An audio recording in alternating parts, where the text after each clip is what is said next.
No, sir. Ito yung ano, pag alis nung 370 error.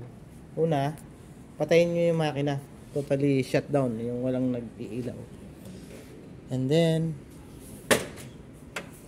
yes, buksan nyo yung side cover, front cover. Tapos, ito sir, lock, twist nyo lang ganyan. Yan. Tapos, angat nyo ito. Pagkaangat nyo yan, itong isa naman, ganyan din. Yan. Tapos, ibaba nyo to. Yan. Tapos, ang idea, tanggalin nyo itong gitna. Yan. Pagkatanggal,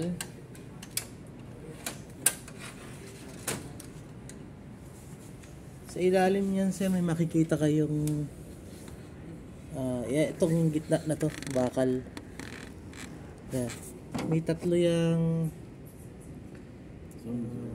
no. I need light. You can put it down there.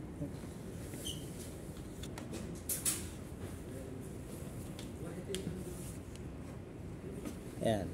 Ito to sir. Ito. Yan, sa gitna may bakal na mahaba yan. Ito.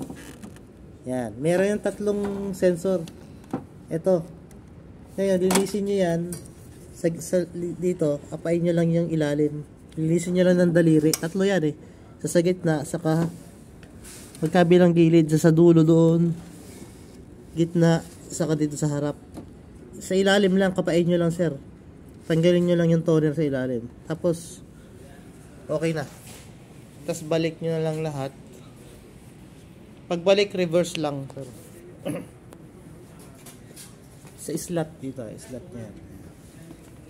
Pasok nyo lang. Dandahan.